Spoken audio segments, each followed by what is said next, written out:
O GINA traz esse ciclo que é bem interessante. Ele é o ciclo de manejo individualizado da asma. Para a gente lembrar mais uma vez que cada paciente tem que ter seu tratamento individualizado. Então, como é que a gente faz? A gente classifica o paciente, confirma o diagnóstico, né? Modifica os fatores que forem modificáveis, faz o controle ambiental, de comorbidades, ensina a técnica de inalação, verifica a adesão, ao tratamento, e conversa com o paciente sobre preferências, objetivos, né? Ajusta conforme esse feedback, né? O tratamento, modificam os riscos, utiliza estratégias não farmacológicas, faz o ajuste tanto para cima quanto para baixo das medicações, né? Que é step up ou step down. Também tem a parte de educação e treinamento de habilidades na técnica inalatória. E aí depois você faz a revisão dessa resposta, né? Dessa intervenção que você fez. Como é que foi o impacto disso nos sintomas, de exacerbações, se teve algum efeito colateral após essas modificações, se teve melhora ou piora da função pulmonar, e a satisfação do paciente ou dos pais, né? É claro. Então aqui eu fiz uma tabelinha para ficar um pouquinho mais fácil de entender como é que são os steps de tratamento para adultos e crianças maiores de 12 anos. Então, a gente pode ver aqui que ele é dividido em controle e resgate. O resgate é o mesmo para todos os steps de tratamento, então vamos até começar por ele, que é uma dose baixa de corticoide inalatório associado ao LABA, né, que pode ser o formoterol, sempre que necessário, ou salbutamol isoladamente se necessário. Só lembrando que nesse último GINA, ele veio ressaltando a questão do uso isolado do broncodilatador, porque ele reverte essa diminuição do fluxo respiratório, né, fazendo a broncodilatação, mas ele não atua vamos dizer assim, na raiz do problema, né, que seria a inflamação crônica da via aérea. Então, principalmente para adultos e crianças maiores, tem sido recomendado o uso do corticoide inalatório, inclusive durante as crises. Isso aí é uma coisa nova, né? Com as medicações de controle, ele divide sempre em preferência ou opção, baseado tanto para você poder escolher de acordo com a disponibilidade das medicações na sua região, ou de acordo com a preferência do paciente também. Então, no STEP 1, faz-se uma dose baixa de corticoide inalatório, mais o broncodilatador de longa sempre que necessário. Ou então você pode usar uma dose baixa de corticoide inalatório e, se precisar, usa o salbutamol, sempre que precisar, né? Então, acaba sendo nos casos de asma intermitente, né? Que você tem crises e passam grandes períodos sem sintomas. No STEP 2, você usa uma baixa dose de corticoide inalatório diariamente, ou dose baixa de corticoide inalatório com o formoterol, se necessário. Como opção, você pode usar o antileucotrieno diariamente isolado, ou você pode usar também uma dose baixa de corticoide inalatório sempre que usar o salbutamol. O STEP 3, você usa uma dose baixa de corticoide inalatório associado ao formoterol diariamente. Então, a partir daí já começa o tratamento diariamente. Apesar que também no STEP 2 você pode usar uma dose baixa isolada sem o broncodilatador diariamente também, tá? Como opção, você pode usar uma dose média de corticoide inalatório diariamente sem o formoterol, ou uma dose baixa de corticoide inalatório com o leucotrieno também, o antileucotrieno, que é o montelukast, né, que a gente mais conhece. No STEP 4, uma dose média de corticoide inalatório, mais o formoterol diariamente. Como opção, uma dose alta de corticoide inalatório, mais tiotrópio ou antileucotrieno diariamente. No STEP 5, uma dose alta de corticoide inalatório, mais o formoterol diariamente, mais a revisão da classificação fenotípica e de outros fatores que podem estar interferindo nesse tratamento, né? E a fazer aquela adição daquelas medicações para asma grave, né? O tiotrópio, ou anti-IgE, ou anti-interleucinas. Como opção, você pode adicionar também uma dose baixa de corticoide oral. Aqui vocês estão vendo que o corticoide oral ele não é usado de rotina, né? Aqui é só uma figurinha do GINA. ilustrando exatamente aquilo que eu mostrei na tabela, né? Dos steps de tratamento, sempre ascendentes.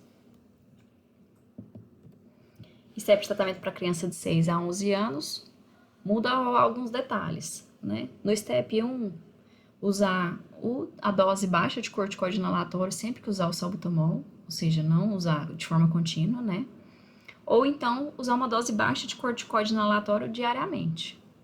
E se tiver crise, usar o salbutamol. No step 2, uma dose baixa de corticoide inalatório diariamente, ou então um antileucotrieno diariamente, ou então uma dose baixa de corticoide inalatório sempre que usar o salbutamol. No step 3, você pode usar uma dose baixa de corticoide inalatório com o formoterol diariamente, ou uma dose média de corticoide inalatório isoladamente todos os dias, ou então uma dose baixa de corticoide inalatório diariamente com o antileucotrieno. Isso tudo vai depender daquilo que a gente tinha falado, né? Da resposta do paciente, da forma que ele vai achar melhor, né? A forma que você vai achar melhor, da disponibilidade que você tem dessas medicações na sua região, né? Sempre lembrando que o melhor controle é aquele que você consegue com a menor quantidade de medicações, né? O step 4, uma dose média de corticoide inalatório mais o formoterol diariamente, mais uma opinião do especialista. É claro que essa opinião é sempre válida, né? Mas principalmente quando você percebe que não está tendo um controle adequado do tratamento e mesmo corrigindo técnica, melhorando a adesão, então é válido, né, fazer um acompanhamento conjunto, né? E você pode usar também ou dose alta de corticoide inalatório com formoterol diariamente, ou tiotrope ou antileucotrieno diariamente. No step 5, você vai rever também aquela classificação fenotípica e usar as medicações do step 4 mais o anti-IgE, e aí também é válido, é claro, a opinião do especialista, e adicionar o anti-interleucina ou baixas doses de corticoide oral. Isso daí é bem complicado, porque aumenta muito o perfil de efeitos colaterais. Então, numa situação extrema, você usa o corticoide oral, é claro, né? E o resgate, o salbutamol sempre que necessário. Aqui tem outro detalhe também. Diferente das crianças maiores de 12 anos e do adulto, tem percebido realmente que tem uma piora, uma morbidade maior quando usado o salbutamol isoladamente, mas não teve tanto impacto quanto nos maiores de 12 anos e adultos, né? Então, isso daí foi uma importante mudança, que é bom a gente ficar atento. E aqui só o esqueminha do GINA também, nos steps de tratamento. E aí, interessante que ele sempre traz aquele ciclo da individualidade do tratamento. Agora, os steps de tratamento para crianças menores de 5 anos. Isso é um pouco mais complicado do que no adulto e na criança maior. Porque os menores de 5 anos, teoricamente, ainda não são considerados asma, não são fechados para asma. Mas eles podem ser considerados como provável asma. Então, o tratamento é bem semelhante. Então, no STEP, aí ele classifica de uma forma diferente o tratamento. Tanto é que ele coloca o STEP 1 como, por enquanto, nenhum tratamento específico. No 2, dose baixa de corticoide inalatório diariamente, ou antileucotrieno diariamente, ou dose baixa de corticoide inalatório só assim, desde o início da doença aguda, mas depois na convalescência suspende. O STEP 3, uma dose baixa dobrada de corticoide inalatório, ou uma dose baixa de corticoide inalatório diariamente com antileucotrieno. O STEP 4, manter as medicações de controle, mas, é claro, a opinião do especialista, né? E ponderar adicionar antileucotrieno, ou aumentar a frequência do corticoide inalatório, a frequência eu quero dizer de doses, né? Ou aumentar o corticoide inalatório intermitente, que está associado com a medicação de controle. O resgate sempre o salbutamol, né? E aí ele traz uma outra observação aqui. Se a criança tem um chiado, no caso ela sibila, né, por infecção viral, mas não é tão frequente assim e os sintomas são poucos ou ausentes entre os episódios, então, por enquanto, ela não merece nenhum tratamento. Agora, se ela tem alguns padrões de sintomas que não consistem com asma, mas esses episódios de chiado, né, de sibilância, necessitam do uso do salbutamol, aí já é diferente, né?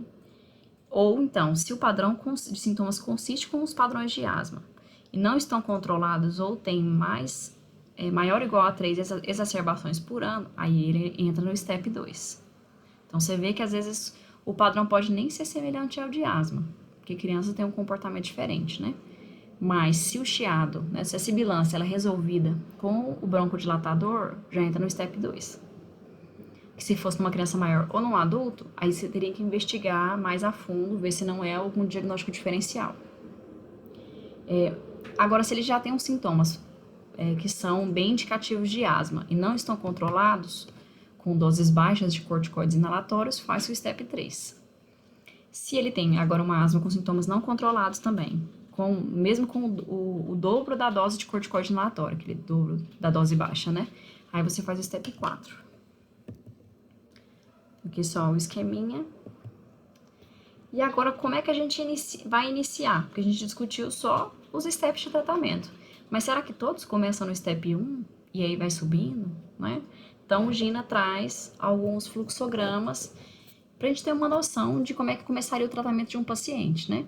Então, a primeira coisa, para você classifica o paciente, faz a confirmação do diagnóstico, vê os sintomas, como é que estão os sintomas, os fatores modificáveis, né, os fatores de risco, se tem alguma comorbidade associada, como é que está a técnica, ensinar a técnica, né, na verdade, de inalação, e como é que são as preferências e objetivos do paciente. Então, se o paciente tem sintomas na maioria dos dias, acorda à noite, e pelo menos uma vez por semana, mais do que uma vez por semana, né? E tem uma redução da função pulmonar. Se sim, já começa no step 4.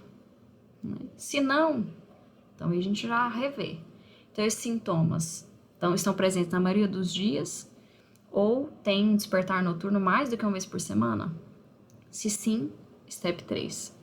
Se os sintomas são 3 vezes ao mês ou mais, se sim, no step 2. Agora, se não, aí vai para o step 1. Entendeu? Então, vai tudo de acordo com esses sintomas iniciais do paciente. Isso daí também não é engessado, né? Você fez, vamos supor que o paciente começou no step 4. Mas daí 3 meses de tratamento ele está muito bem controlado. Então, a gente pode fazer o step down. Às vezes ele precisou ali porque ele estava bem descompensado da parte inflamatória, né? E assim que teve uma melhora nesse perfil inflamatório do pulmão, já não precisou de tanto assim mais. Então, ele já pode descer um step ou 2, né? É claro que a gente não desce 2 de uma vez também. A gente vai falar mais à frente. E aqui tem a explicação, né? De como é que faz esse tratamento inicial de adultos e adolescentes, né? No diagnóstico inicial. Não é nada mais do que aquele fluxograma que a gente viu ali, né? Agora, para crianças de 6 a 11 anos, tudo vai depender, assim, é basicamente a mesma coisa, só que vai depender do critério que é elegível para cada idade, né? E se os sintomas estão presentes na maior parte dos dias e tem despertares noturnos, mais do que uma vez, maior ou igual, né, a uma vez por semana, e tem uma função pulmonar ruim, né, mais baixa, step 4. Se já é uma vez por semana, maior ou igual a uma vez por semana, dos sintomas e despertares noturnos, mas até então não tem um prejuízo na função pulmonar, step 3. Se os sintomas são 3 vezes por mês ou mais, step 2, ou se não, só o broncodilatador de curta, como a gente tinha comentado. Aqui também a esquematização desse fluxograma. E aí, como é que a gente vai fazer esse acompanhamento, esse ajuste, então? Então, a gente definiu qual que é o step de tratamento do nosso paciente, e aí depois a gente vai fazer a programação da próxima consulta, né? Para saber se a gente mantém, se a gente diminui ou aumenta. Então, uma coisa a gente tem que ter em mente, que a medicação não tem efeito imediato, né? Assim, o corticoide inalatório, eu quero dizer, né? Então, ele precisa de pelo menos uns 3 a 4 meses de duração para você poder ver os efeitos dele e avaliar se vai precisar de fazer step up ou step down. E aí, então, daí, sabendo disso, que você vai agendar a próxima consulta dele. Então, como é que tem que ser feito essas consultas? Vai depender do estágio de tratamento, do nível de controle, da gravidade da asma do paciente. Então, pode ser de 1 a 3 meses após o início do tratamento, se for um paciente que estava mais grave e que você começou o tratamento meio às cegas, né? Então, você faz a consulta um pouquinho antes. Você pode fazer de 3 a 12 meses após o controle, só como uma forma de manutenção mesmo. E é importante a gente fazer com intervalo mais curto quando tem uma exacerbação, no caso, uma semana após, né? Em adultos ou até menos dias. Tudo vai depender da gravidade dessa exacerbação, da acessibilidade desse paciente a uma emergência, caso ele tenha uma nova exacerbação, né, e etc. Tem 3 tipos de step-up. Pode ser o step-up sustentado, que é aquele que você vai fazer com duração de 2 a 3 meses, mais ou menos, e depois reavalia e vê como é que o paciente respondeu, se vai manter nesse estágio ou se vai aumentar ou diminuir, né? O step-up temporário, que tem uma duração de 1 a 2 semanas, que ele é feito principalmente durante infecções virais ou em sazonalidade, tanto de alérgenos, aqui no Brasil não tem tanto, né, assim, devido ao pólen, mas a gente tem a sazonalidade de infecções, né. Agora, e o ajuste diário também, que ele é um pouco mais complexo, que isso daí vai ser por conta do paciente, ele que vai avaliar a necessidade, então ele usa uma dose de manutenção normal e faz uso de doses extras de corticoide inalatório com formoterol de acordo com a necessidade. Então, funcionaria como se fossem resgates, né?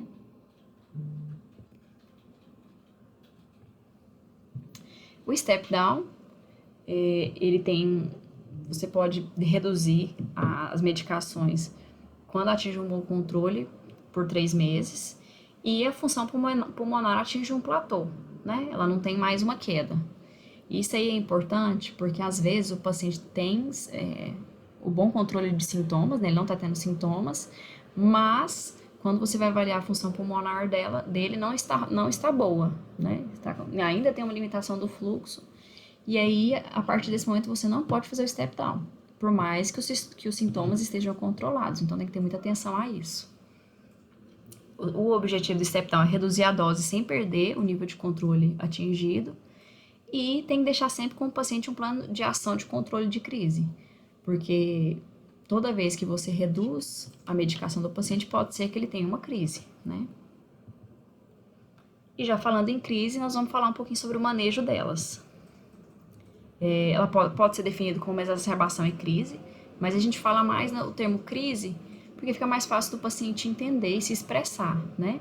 E qual que é a definição disso? É o aumento progressivo de sintomas como dispneia, tosse, chiado ou pressão torácica, com queda progressiva da função pulmonar. Ocorre em asmáticos tratados, os não tratados e nos primos de descompensação, que às vezes descobre que tem asma num episódio desse, né?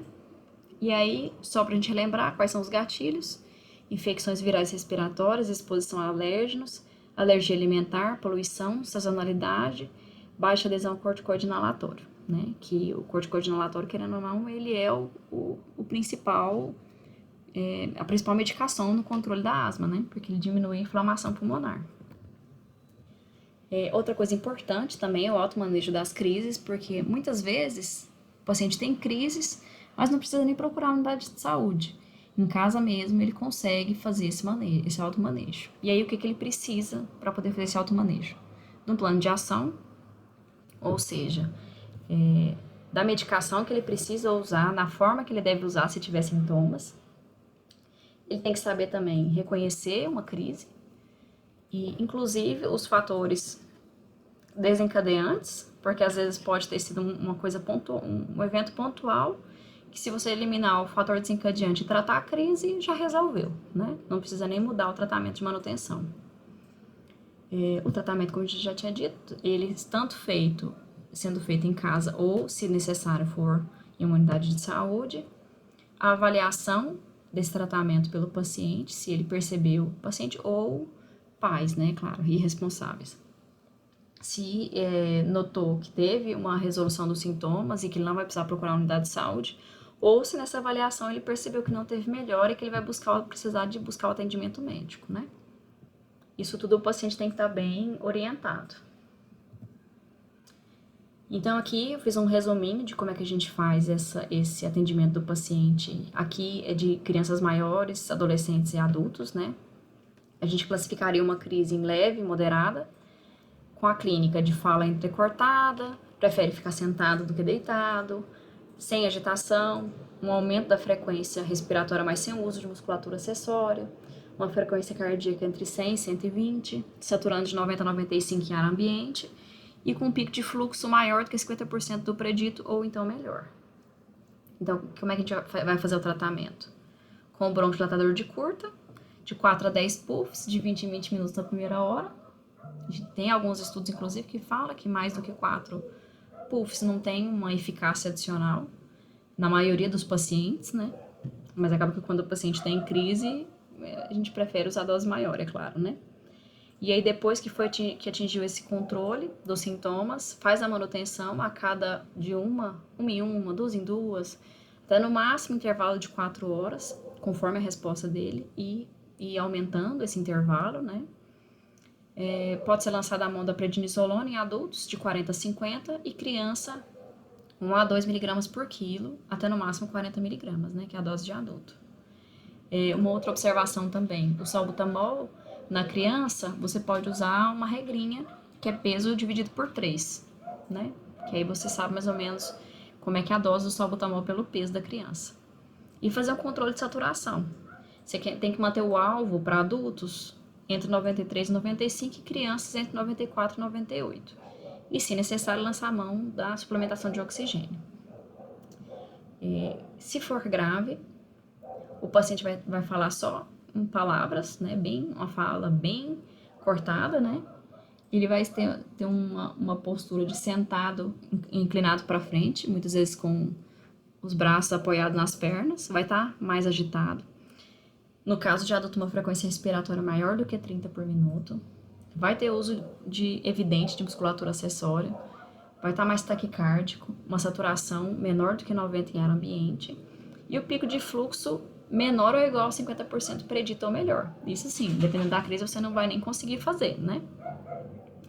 E aí, o que você vai fazer nessa situação? Vai transferir para a UTI. E a gente sabe que, na realidade, né, a vaga não é instantânea. Então, enquanto você espera essa vaga sair, você vai fazer as medidas da asma leve e moderada, né, que é o salbutamol, a prednisona e o controle da saturação. Ponderando, se for realmente grave, você faz a corticoide intravenoso, ao invés de oral, né, para poder fazer um efeito mais rápido. E ponderar sulfato de magnésio, que ele é muito usado ainda em asma, apesar de seus riscos, né, numa asma mais grave. E aguardar a vaga de UTI, né? Dependendo, inclusive, preparar para um dispositivo de fornecimento de oxigênio mais invasivo, né? O risco iminente de vida, ele além desses sinais do grave, ele inclui letargia, confusão e o tórax silencioso. Então, assim, muitas vezes você ausculta e não consegue auscultar nada, você não vê nem sibilo, porque a broncoconstrição está tão intensa que não passa nem ar. Então, é aí que tem que correr com o paciente, né? E da mesma forma da grave, enquanto transfere para a UTI, você faz as medidas, podendo lançar a mão de sulfato de magnésio, do corticoide intravenoso e preparar para a intubação, porque muitas vezes a intubação vai ser feita antes de chegar na UTI, né? E agora, como critérios de alta. O paciente vai ter melhora dos sintomas sem a necessidade do broncodilatador, vai ter uma melhora do pico de fluxo para maior do que 60% a 80% do previsto, vai saturar em ar ambiente mais do que 94%, e ele também tem que ter os recursos para manutenção do tratamento domiciliar, né? Senão, infelizmente, vai ter que ser uma internação social, né, que a gente chama. Continuar a prednisona por 5 a 7 dias no caso do adulto e da criança 3 a 5. Isso é bem controverso, porque nós pediatras não gostamos muito de prolongar esse uso do corticoide oral, a gente prefere lançar a mão do inalatório, né, que tem menos efeitos colaterais, e agendar um retorno, seja no pronto-socorro ou no pneumologista, né? 1 a 2 dias para crianças e 2 a 7 para adulto. Esse daqui já é para crianças menores, de 5 anos, que é basicamente a mesma coisa. O que vai mudar um pouco é só os parâmetros clínicos, né, os sinais vitais e a forma que a pessoa te responde, porque a criança muitas vezes não vai falar, né? Mas você percebe por outros sinais. Então, a gente classificaria como leve e moderada se ela chega dispneica, agitada, se ela tem de 0 a 3 anos, uma frequência cardíaca menor ou igual a 180, ou se ela tem de 4 a 5, uma frequência cardíaca menor do que 150, uma saturação maior ou igual a 92 em ar ambiente. Então, você faz 2 puffs de 20 em 20 minutos na primeira hora. Lembrando que esses 2 puffs é assim, dependendo do peso da criança. Você faz peso dividido por 3 e vê. 2 puffs é o mínimo, né? E a manutenção também, conforme a resposta, da mesma forma do adulto e crianças maiores, né? Você lançando mão de intervalo de 1 hora até 4 horas. Faz o controle dessa saturação também, só que os alvos são um pouco maiores, que de 94 a 98. A prednisolona você pode fazer uso também, mas com uma criança mais jovem, ela é mais suscetível a efeitos colaterais, você usa só se tiver uma resposta pobre ao broncodilatador, né? Se ela for classificada como grave ou risco iminente de vida, ela vai apresentar incapacidade de falar ou de beber, né? Vai ser até, inclusive, se for uma criança menor, não vai conseguir amamentar. Vai apresentar cianose central, que é muito mais fácil de observar nas crianças menores. Vai estar letárgica ou confusa, agitada. A frequência respiratória é maior do que 40 por minuto. A cardíaca é maior do que 180, de 0 a 3 anos, e maior do que 150, de 4 a 5. E a saturação é menor do que 92. E também a presença do tórax silencioso. E da mesma forma de adulto, enquanto aguarda a vaga de UTI, faz as medidas do tratamento da leve e moderada e pondera também o uso de ipratrópio, de 20 em 20 minutos. E antes que eu me esqueça também, uma medicação clássica, vamos dizer assim, na asma, que é o Berotec, já não é mais utilizado, ele foi proscrito aqui no Brasil. Então, a gente agora vai usar o salbutamol, né? Que, na verdade, na pediatria a gente já fazia mais uso, mas nos adultos também vai ser mais usado agora, né? E tem um efeito muito melhor, com menos efeito colateral. E também no tratamento da asma grave de risco iminente de vida, muitas vezes também vai precisar de preparar para intubação ou mesmo intubar no setor de emergência antes de ir para a UTI, antes que essa criança entre em falência respiratória. Eu não coloquei aqui, por exemplo, o uso de musculatura acessória, porque principalmente em bebês é difícil de ver, bebês assim mais gordinhos.